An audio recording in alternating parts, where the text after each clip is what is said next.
Hello everyone, welcome to the last and final game of India versus Iceland in Chess Olympiad 2024. Here Harikrishna is playing against Helgi as Gretarsson, who is a very strong grandmaster from Iceland. Harikrishna plays a masterclass in the Queen's Pawn opening, positionally outplaying his opponent. He starts with d4, d5, knight f3, knight f6, c4, black goes for the Slav, c6, knight c3, and a6. So this is called the Chevanenko Slav. Black plans on going b5 and attack this c4 pawn, also gaining some space on the queen side. White says no, I'm stopping b5. Black goes for e6. Generally speaking, black mainly goes for bishop f5 ideas in Slav. That is why he doesn't play e6, locking in the bishop. But here black still goes for e6, locking in the bishop. White goes bishop g5, bishop e7, e3, a5. Black says you have played a4 here, weakening the b4 square. So I'm going to take advantage of it by going knight a6 and knight b4. White goes bishop d3, black goes knight a6, castle, and knight b4, immediately hitting this bishop on d3.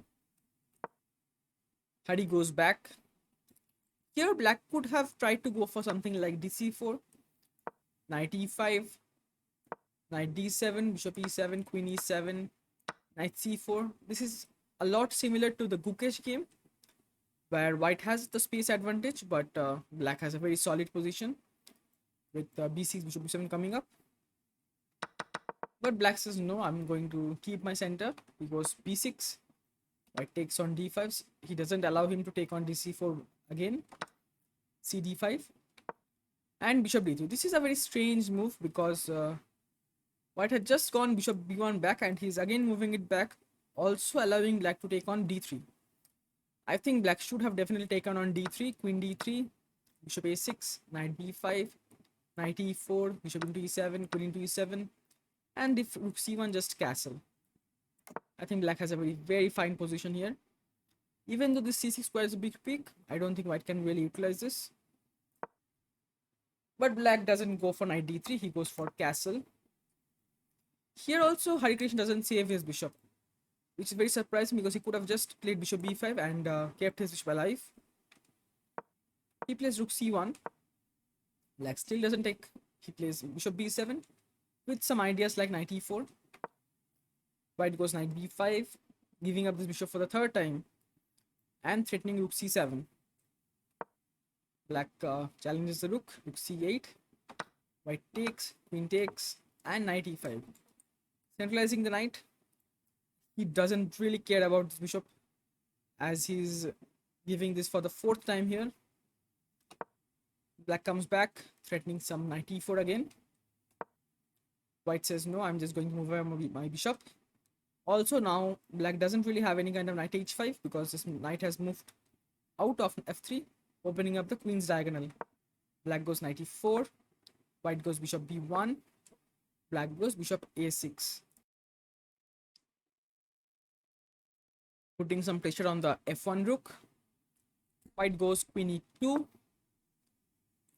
saying if you take here, I'll just take with the queen, I won't allow you to double my pawns. Black goes f6, knight d3, exchanging this strong knight on b4. He goes bishop b7, bishop b5, ab5, and queen d7. So this position has a lot of interesting features. Like black has these two strong knights, a very safe and solid pawn structure, but white has this bishop pair, which as we all know is very strong. Also, this white squares are a little bit weak, which white might take advantage in the later game. White goes f3, hitting the knight out of the e4 strong square. Black goes knight d6, knight b4 takes, and bishop d3, protecting this b5 pawn. Black goes rook c8. White just moves away from f4, preparing some kind of e4 ideas. Black moves knight f7, bishop f2. So knight f7 was aimed at stopping e4, saying if you go e4, I'll just take and go queen d4. Bishop f2 is aimed at exactly the opposite. He's trying to protect the d4 pawn and threatening e4 again. White black goes bishop d6, white goes e4, and black goes g6. Bishop e3, king g7.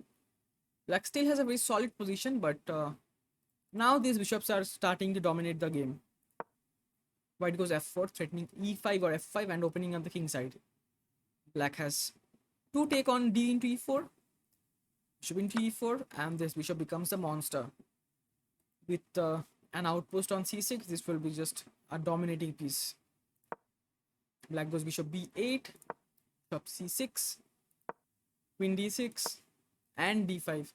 It's a very nice move, opening up this e3 bishop, threatening bishop b6, and also getting rid of the weakness of d4 pawn. Black prevents bishop into b6. Here white goes queen c4, which is not really the best because white should have gone for the kill directly, because queen g4, hitting this pawn, because e into d5, white is just taking on c8. For f5, white can go bishop d4, hitting this and coming back queen d3, opening up this diagonal. But white plays queen c4. Here black could have played this e into d5, but after bishop d5, this diagonal also opens up, and white is just very dominating position. e5, f5, queen e7. So with f5, white has basically just killed off this bishop. The e5 pawn is blocking its way, and this creates more weakness on the white squares. Queen e7, queen g4, g5, and queen e4. So Hari just creates another weakness on h5 and just comes back to e4. The problem here is if black goes knight d6, white can just go and take on b4. So black can't really go knight d6. Black goes bishop rook b8, protecting this pawn on b6 and threatening bishop d6 and bishop c5. g3, bishop d6, rook c1, stopping any kind of bishop c5 ideas, and queen a7. Black says everything is closed here. I don't see how you can take advantage of these weaknesses. I'll go and enter your queen side with my own queen. White says, no, I won't allow you to go queen a4. I'll stop it. Black goes rook c8, king g2, and knight d8. So this is aimed at something like knight b7 and knight c5. White comes back here, which is very strange, allowing black to go queen a2. Then again white goes queen e2, protecting this b2 pawn. Black goes rook b8, queen d2, and black comes back knight f7. The idea was to threaten some kind of a sack on g5 if black tries to go on b7. Black comes back on f7, bishop d7. This bishop is going to reroute itself to e6, which is much more stronger as it's protected by two pawns here, and it's much more near to the king. Black goes e4, opening up this bishop. Bishop e6. Not only did this keeps an eye on f7 knight, this also threatens a devastating threat, which black actually misses. By queen b3, white goes rook c7, which is just a brilliant move, threatening rook into f7, also getting the rook to the 7th rank. If black takes the rook, white will just go d6, discovering it's the queen. If something like this, d into c7, and then white queens. So black will be forced to take on e3, queen into e3, bishop d6, and something like queen e4, and white is just winning. Black plays rook f8. Here white goes rook b7, which is not really the best move. White here had a immediate win with queen e2, because this bishop into c7 is still not working because of d6, queen a4, and d into c7, threatening c8 queen. And if black doesn't take here, white is threatening this queen h5 and just take on the f7 knight. But white goes rook b7, which is not good, but still playable. Black goes bishop c5, bishop into c5, queen f3 check. I think he already missed this check. King g1 and b into c5. Suddenly, black has a very active queen on f3 and a lot of perpetual ideas with queen d1 and queen h5. White goes queen f2, just blundering here. Black goes queen d1, king g2 and queen d3, which is just a very nice maneuver, threatening e3, e2 and just queening the black pawn. White just ignores it for now because e3, white goes queen f3, and for queen d2 check, white can go king h3, which happened in the game, which is not really the correct move. White can go here king f1, stopping this e2 push, but white really didn't want to go for the draw after queen c1, king g2, queen d2. So white goes king h3. Here actually white blundered with king h3, and suddenly from that clearly winning position, white is just dead lost. I think what Hari missed here is e2. He thought that I'm just winning after bishop f7.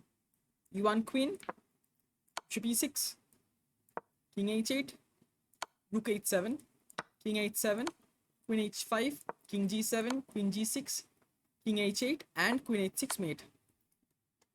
But the problem with this variation is black doesn't really need to go this. Black can simply just get his king to the safety first, and now if white says that so it's the same thing, I'll play bishop b6 first.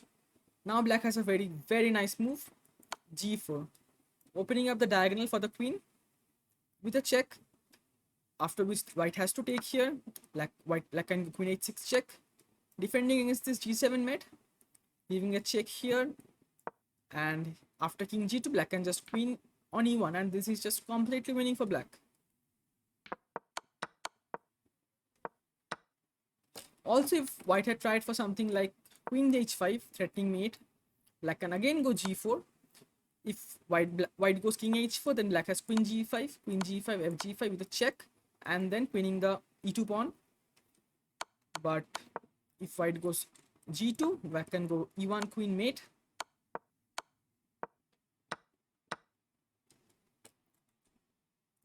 So after queen h5, black can go g4, and if white goes queen g4, black will just simply go king h8, and e1 is unstoppable, and black is just simply winning. But luckily for us, black doesn't go e2 here, most probably missing this g4 idea, and black plays queen e1, which is just only targeting against queen h5 ideas. Like if white goes queen h5, then black is just immediately winning with queen f1, king g4, queen e2, king h3 and queen h5. But of course white doesn't play queen h5. White just plays bishop f7, rook f7, rook f7, king f7 and b7, with everything guarded here with this queen. White just promotes the pawn to b8 and it's just winning. Black plays e2 and white plays queen h5 check first. This is very important because if white had gone b8, then black has this interesting idea, queen f1. Queen f1 is kind of forced here. If white goes king g4, black has h5. If white goes queen g2, black has queen f5, g4 and e1 queen, which is a very good move, threatening queen h4 mate, keeping this queen hanging. And for queen c7, hoping that black goes king g6 and white can take with the check, but it's not happening. But black definitely doesn't go for this. Black will go king g8 or king f8, anything, something like queen d8, king g7, queen c7 again, and black can go king h8 safely, threatening queen h4 mate again. So here white goes queen h5, giving a check. If black goes something like king g7, then white will go b8 queen, queen f1, and then just king g4.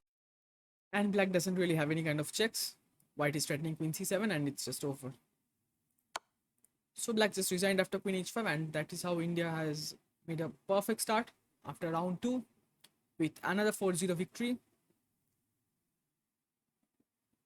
Thank you everyone for sticking till the end. If you like this kind of content, please consider subscribing and liking.